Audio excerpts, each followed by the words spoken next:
Ahoy, my name is Teresa and I teach Czech.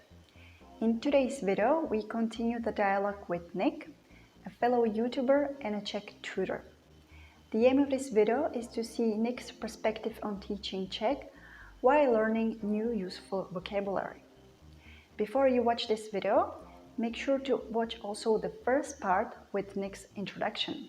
Before we start, I would like to tell you that I have created my first online course of Czech for beginners. In this 30-minute free course, you will learn the basics of Czech naturally through engaging stories and short quizzes.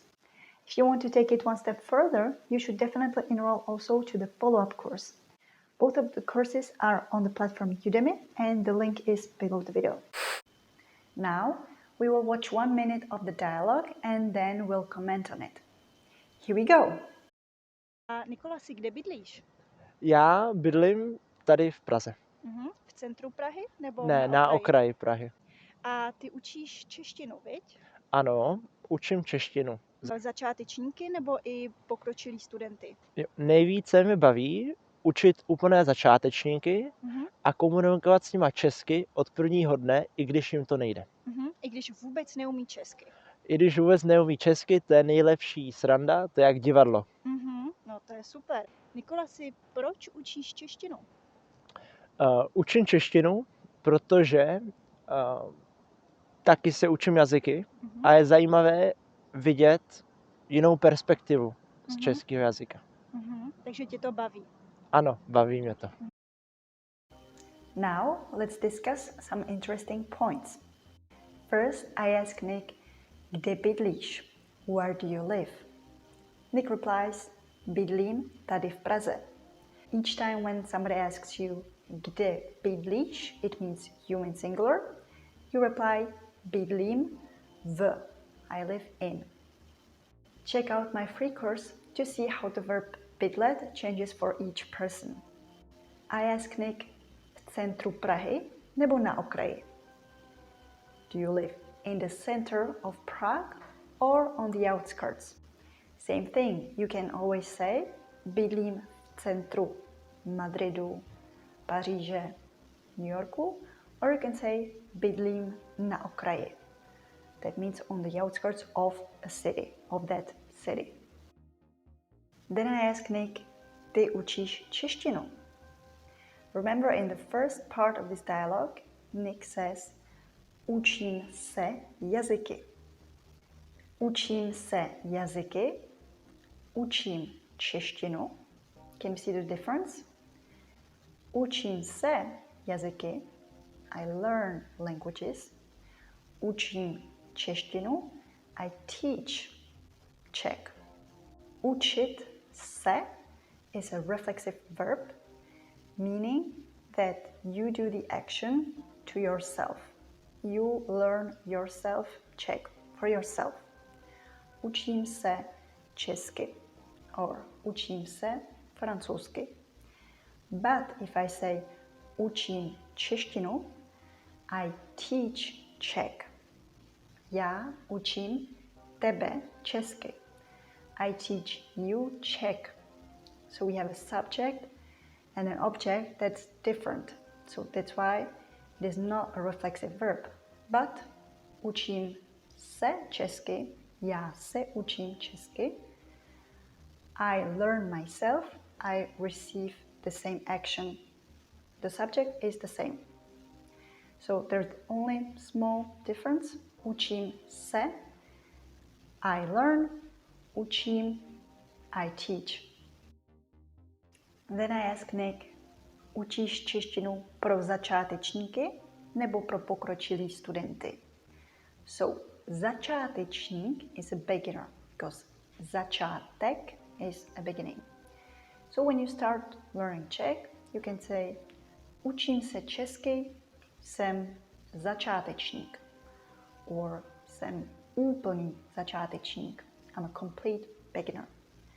Pokročilý student, intermediate student. So Nick explains that he really enjoys teaching Czech to the complete beginners because it's fun. It's like theater. Generally, if you study a language, you are beginner, začátečník, středně pokročilý student, intermediate student and pokročilý, advanced. Začátečník, beginner, pokročilý student. Jsi začátečník nebo pokročilý student? Nick explains that he really enjoys teaching úplný začátečník, complete beginner, because it's fun and he enjoys this communication from day one. You can tell about yourself. Jsem úplný začátečník. I'm a complete beginner. Učím se česky, right? Jsem středně pokročilý student. Or jsem pokročilý student. Umím dobře česky. We both say, i když vůbec neumí česky. Even though they, the students, cannot speak Czech at all. Another way of saying that you can or cannot speak Czech or have another ability, you can also say umím česky. I know how to Czech, literally, but it means I can speak Czech. You can say umím česky, umím trochu česky, mluvím trochu česky, neumím česky. Check out my lesson 12 for further explanation. Then Nick says, nejvíc, co mě baví. So, baví mě is another way of saying mám rád or moje koníčky jsou, my hobbies are. Baví mě yoga. I enjoy doing yoga. Baví mě filmy. I enjoy movies. I like movies. Baví mě cestování or cestovat. I like traveling or to travel. You just say baví mě, so I enjoy, and then the action. Baví mě vaření or vařit, cooking or to cook. Baví mě čeština. I enjoy the Czech language. Baví mě cestování. I enjoy traveling. Co tebe baví or co tě baví? What do you enjoy? Baví tě čeština? Baví tě volejbal? Baví tě hrát na kytaru? I ask Nick, proč učíš češtinu? Why do you teach Czech? Nick replies, protože učím se jazyky, because I learn languages myself. A je zajímavé vidět jinou perspektivu.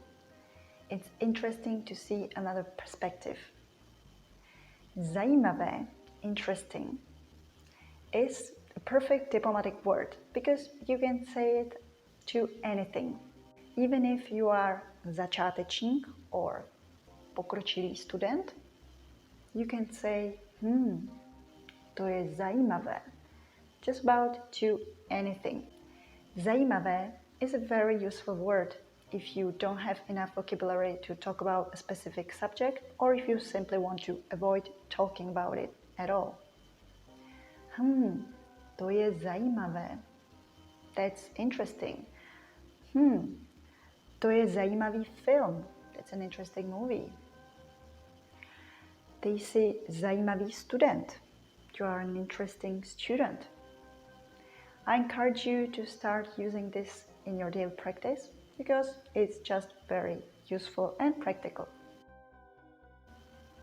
That's it for the second part of this dialogue. You have learned some interesting vocabulary. Bydlím v centru or na okraji. Učím se česky or učím češtinu, matematiku. Baví mě sport, čeština. Baví mě jazyky. Jsem úplný začátečník or středně pokročilý. To je zajímavé. Now it is your turn. Comment on this video and reply to these questions. Kde bydlíš? Bydlíš v centru nebo na okraji? Proč se učíš česky? Jsi taky profesor? Učíš matematiku? Nebo češtinu? Nebo angličtinu? Jsi úplný začátečník? Nebo začátečník pokročilý? And feel free to make up your own sentence for zajímavé. I will make a third part of this dialogue in the upcoming video. If you want to receive a full transcript with side-by-side translation to this video, check out my Patreon page. The link is below this video. Make sure to also check out Nick's YouTube channel because he makes great videos with useful tips for learning Czech. If you found value in this video, feel free to subscribe to my channel and hit that bell button to receive all notifications. Thanks for watching and see you soon!